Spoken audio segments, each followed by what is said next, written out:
Hello. Hello, Mr. Peters. My name is Aaron. I'll be your RN today. All right. All right, go take a seat for me, bud. How are you doing today? Good. Feeling good. It's a good day. Good, good. So we're just going to be completing a simple head-to-toe assessment today. All right. Allow me to wash my hands, okay, real quick? Okay. Can you go ahead and confirm your name and date of birth for me? Yes. Evan Peters, Okay. May 5th, 1995. Awesome. Thank you, sir. All right. Do you know where you are today? Yes, I'm at Jonathan's house today. Jonathan's house today. Do you know why you're here? Yes, do our head-to-toe assessment. Awesome. All right. Thank you, sir. Also, can you go ahead and confirm your height and weight for me? Height is 6'2", weight is 193. Okay. Are you in any pain today? Nope, no pain. Good, good.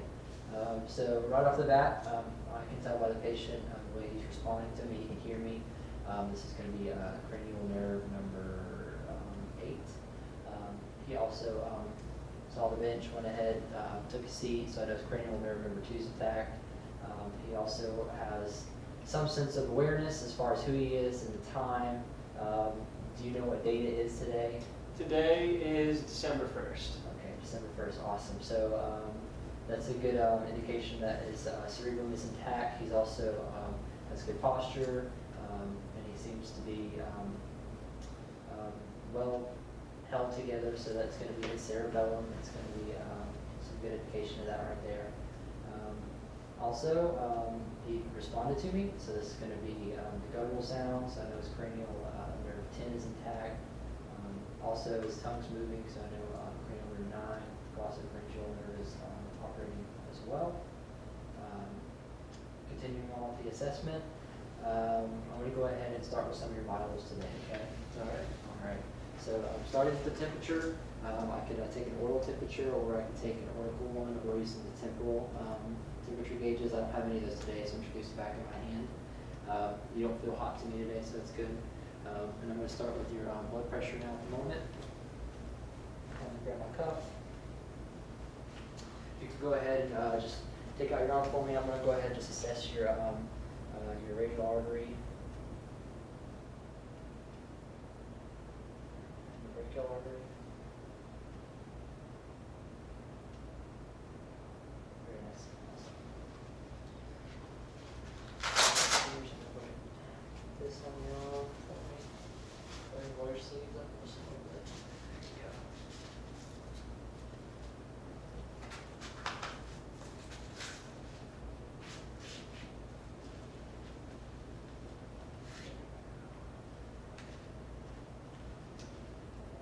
Go ahead and once again I'm going to assess the radial artery. I'm going to pump it up until I can't feel it, so under the occlusion pressure.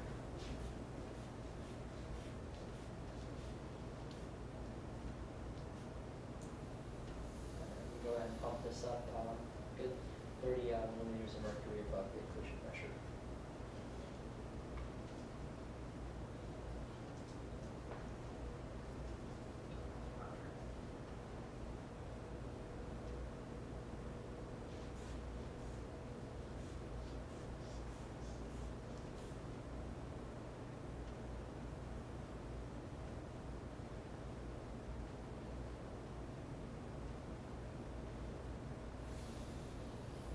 At 118/72, which is a normal rate. This one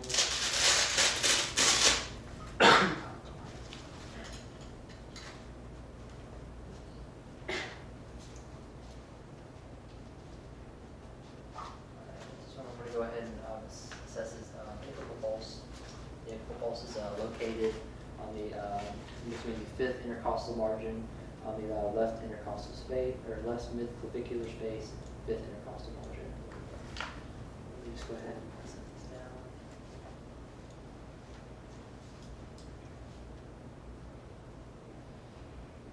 All right, I'm going to go ahead and listen to this for a good minute now, okay?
rate of 80, and respiration is a 17.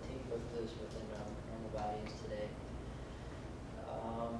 So for the vitals, we're going to cover pain, temperature, respiration, heart rate. We also reported that there was no rain today. All right, and we're going to go ahead and move on next for the vitals. So let me just go ahead and take a look at your hands real quick. Whenever I'm assessing your hands, I'm really just kind of taking an overview of the skin, looking for color, moisture, if there's any scars, lesions. Of course, peripheral vascular system is really important, so I'm going to assess for clubbing, vascular refill, which is less than 1 second right now, which is really good. Expected. All right, and that completes the section for the hands. Moving on, I'm going to take a look at the, start with the head. Of course, I'm just going to assess the general shape of the scalp. It's kind of important to know if there's any bumps, bruises, lesions. Do you feel any like tenderness or any pain in the scalp? I'm also going to take note as to the color of his hair, if it is evenly distributed. Kind of take a look at his hygiene as well. You can tilt your head up for me. I'm also just going to start working my way down. I'm going to feel for the temporal arteries. And I'm just going to kind of check just how strong those pulses are. They appear to be even on each side. They don't appear to be rapid or too strong of a pulse. Working my way down through the bone structure of the face. I'm going to go ahead and assess the mandibular sinuses, the frontal sinuses. Do you feel any pain when I push against your sinuses? Nope. No? Do you have any trouble with sinuses normally? No? Good. I noticed that his face is symmetrical, so I know that his cranial nerve 7 is well intact. He's also blinking. His facial expressions, that's a good indication of that. Working my way down to his jaw. Can you go ahead and clench your jaw for me?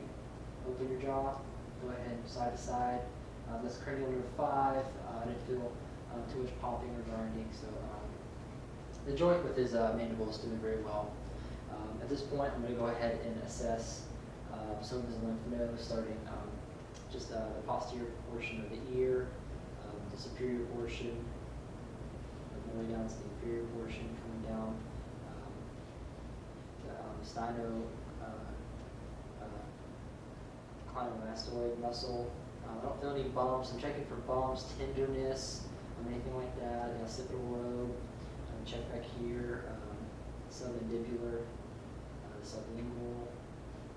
Working way down the interior portion of the neck. I think like a retrotracheal one up in here. Do you feel any tenderness, any pain from doing this now? Nope. I'm working my way down through the supraclavicular node chain. Once again, I do not feel any type of bulges or tenderness. At this time, I'm going to go ahead and assess the patient's range of motion with the skull. You go ahead and tilt the skull forward for me. Go ahead, tilt your head back. Very good. Go ahead and tilt it left. Go ahead and tilt it right for me. Go ahead, can you rotate your head for me, side to side? Do you feel any pain or anything like that? No? Good. Also, can you go ahead and try to shrug your shoulders against my hands? This is going to go ahead and test cranial nerve 11. At this point, I'm going to go ahead and assess the patient's eyes. Do you have any problem with your eyes? Any history of eye problems? Any blurriness? Any fuzzies? See some good clarity with your eyes? Awesome. So I'm just going to start off assessing the ocular motor part of his eye. So at this point, I just want you to go ahead and follow my pen light. Make sure you keep your head still. I'm just going to go ahead up. Go ahead down. Back to the center. Up to the left. Up to your right. Back to center. Cross. Cross. One more time. Cross. And across. Very good. What I just tested there were the ocular motor ones. That's 3, 4, and 6. 3 controls all movement with the exception of oblique and down to the left. That is the ocular 4. Number 6 is good for the medial movement of each lateral eye. Now that I've assessed that, I'm going to go ahead and just assess the general aspect of his eye. I noticed that he has good hair distribution.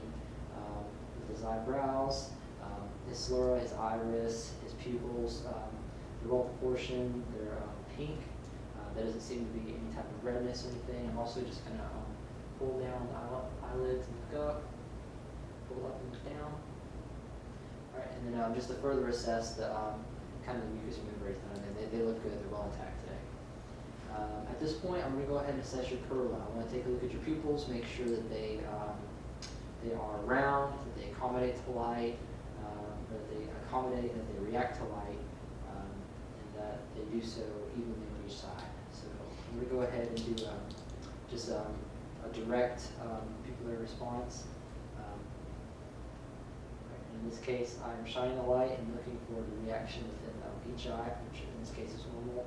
I'm going to go ahead and do the next one, which is,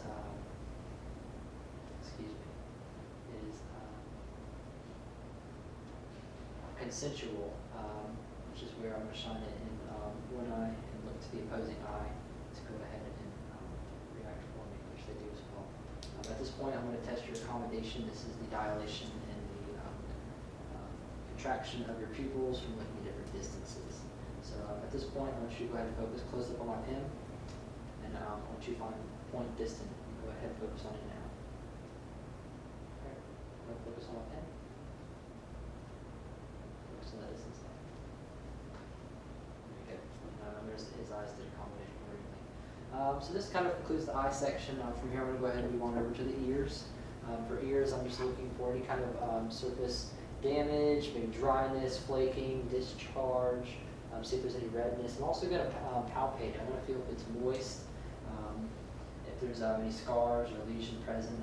His ears seem to be good. Do you have any problems with hearing? You don't seem to. That's good. Excuse me. From this moment, we're going to go ahead and take a look at your nares. If you can just go ahead and tilt your head up for me, I'm going to take a look in there. I'm looking for red mucous membranes. I'm looking for the lack of a deviation in the septum. It seems to be well put together. I also notice that the turbinates are red and moist. Do you have any problems smelling? No, so that's a good indication that his cranial nerve 1 is well intact and doing well. At this point, I want to go ahead and take a look at your oral cavity, okay? All right, can you go ahead and stick your tongue out and say ah for me? Ah. Say it one more time. Ah. Good. Through saying ah, the actual guttural sound, that is cranial nerve 10 once again. The lifting of the soft palate is going to be cranial nerve number 9. I noticed that all your teeth are present. It seemed to be well kept up with. You seem to have good oral hygiene.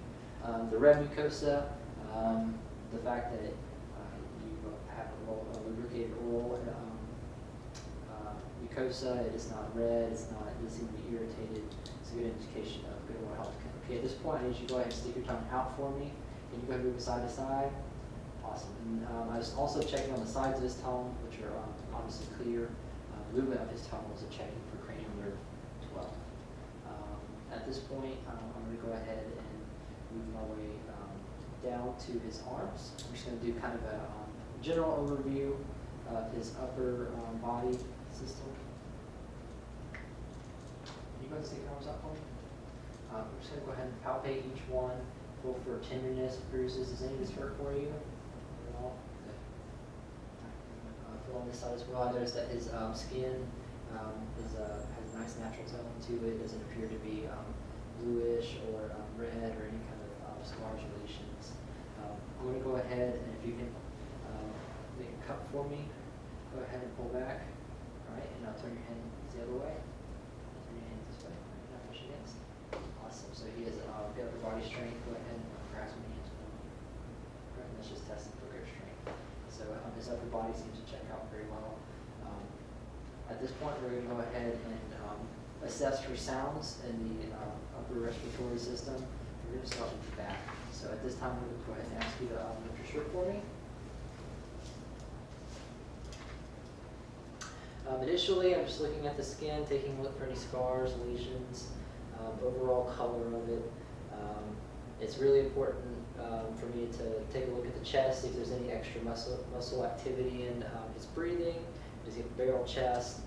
Do you have any history of breathing problems or anything like that? Nope. No, not at all. Awesome. So at this point, I'm going to go ahead and take a listen to the to his lungs. It's important for me to check each side, corresponding side for comparison. I'm going to follow the line, medial line in between the spine and where the actual scapula is, so I can get a good listen to his lungs.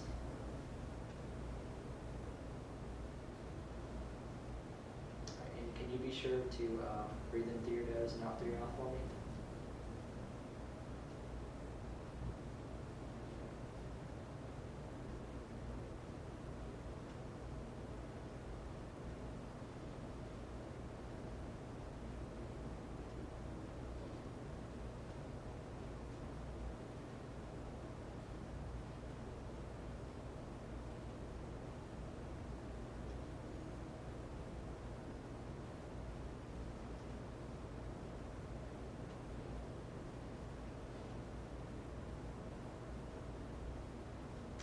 Very nice. You can go ahead and let your shirt down for me. At this point, kind of concludes the posterior side. We're going to move anteriorly now. Same thing. We're going to be assessing the skin, looking for any abnormalities, the shape of the chest. At this point, I'm going to go ahead and ask you to let your shirt up. And I'm just going to listen to the sound of your lungs here as well.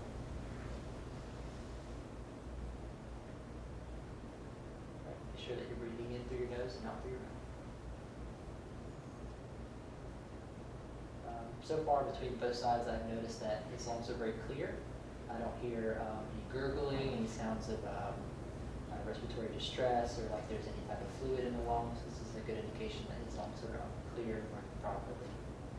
There's also an absence of wheezing or any type of musical sounds. Very good. Awesome. At this point, I'm going to go ahead and move to my assessment of the heart. At this point, some of the important places that I want to make sure that I hit are the apical site, which is going to be on the right sternal border, the second clavicular space. From this one, I'm going to move over to the left sternal border, second clavicular space, go from the apical site to the pulmonic site. From here, I'm going to drop down one more to the third clavicular site, left sternal border. This is going to be Erb's point. Below this will be the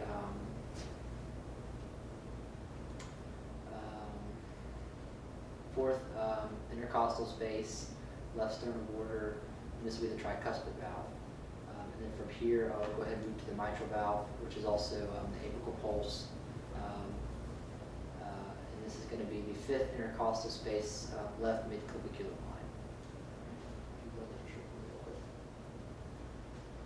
Of course, I'm going to start with the assessment using the diaphragm.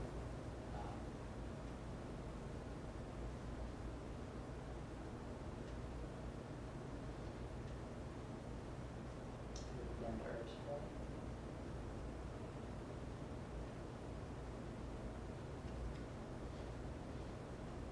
Tricuspid valve.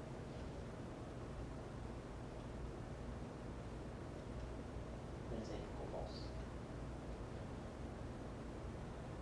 His heart sounds very regular. I'm not too worried about the speed that it's going. We just taken the pulse earlier. I'm definitely going to switch over to the bell to see if I can hear any type of abnormal sounds, like murmurs. So you can open up your shirt for me just one more time, okay?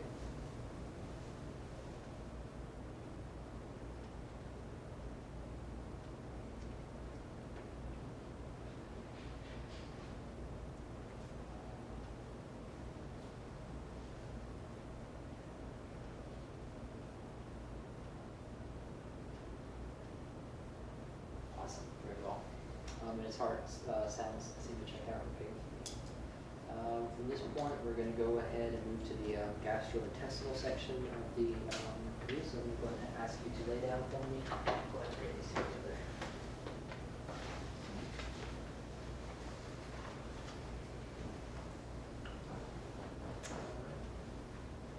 Any problems like urinating or with bowel movements, maybe frequency, constipation? Do you have any incontinence with the urine? No? Good. So at this point, it's important for me to remember that oscillatating has to come first. So I'm going to go start with the upper right quadrant, move to the upper left quadrant, and then I'll go to the lower left quadrant and then the lower right quadrant. I'm just kind of investigating the sounds, seeing if they are either too frequent or infrequent. Any sounds of like there's a blockage. I want to hear nice, rather rhythmic sounds of the peristalsis moving through. Exactly. So you want to lift your shirt, please.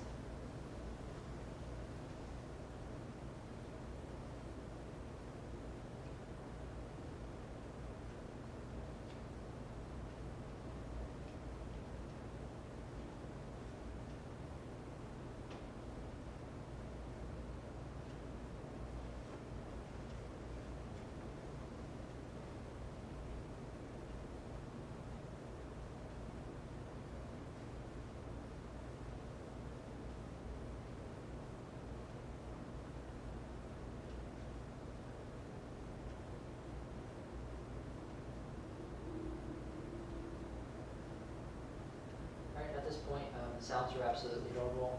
I'm also going to take this chance to auscultate for any kind of bruits that may exist along the vasculature that is just left to the navel.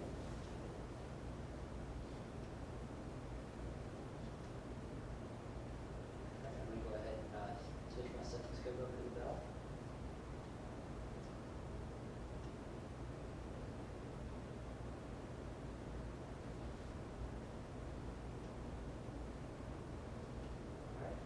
All these sounds come out quite normal. You can go ahead and put your sheet down for me, please. All right, so this portion of the exam ends the gastrointestinal portion, so I can go ahead and start moving down to the lower extremities. It's really important for me to kind of investigate. If you go ahead and just pull up the pant legs, please, so I can just see just the color of the skin, to see the general distribution of hair. You want to make sure that this is normal. I'm also going to check for any edema, any type of swelling. He doesn't appear to have any problems with this at all. The color is quite normal. Of course, I can always evaluate temperature, look for capillary refill in the toes. This appears to be quite normal as well, less than 1 second for sure. Another important step in this exam is examining pedal pulses. So you have the dorsal patalis pulse, which I can feel quite well, and the posterior tibialis pulse. If I can't feel these pulses, I should probably work my way back up to see where I can feel the pulses. The posterior tibial, the posterior patellar pulse is another good place to check for this. So at this point, I'm going to go ahead and just assess some general range of motion for you. Can you go ahead and move your feet back against my hands? Okay. And go ahead and move forward against my hands. Awesome. All right. At this point, I'm going to go ahead and just have you lift one leg at a time for me. Okay, in the air. All right, so just one leg down. Feel any pain or discomfort? No. Okay. You go ahead and bend your knee towards your body. Very well. And then this one as well. All right. So the patient seems to have a very good general sense as far as range of motion. So this ends the lower part, so you can go ahead and actually sit up for me. Let's see. So this moves to more of the neuro part of the exam. At this point, I'm going to go ahead and have you close your eyes and distinguish between different types of touch. There will be a soft, a dull, and a sharp, okay? I'm going to have a cotton swab for soft, Q-tip for a dull, and I don't have a sharp, but I do have a crunchy, so I think that'll be close enough. All right, so go ahead and close your eyes for me, okay? And tell me not only what you feel, but where you feel it, okay? As far as the type of touch. All right, a soft touch to the forehead. Okay. Can you show me where the touch is with your hand? There, and that one was it. Right there. Okay. All right, a little bit more intensity. Okay, so would you call that dull? Yes. Yep, it's a dull right there. Dull. A little sharper. a little sharper.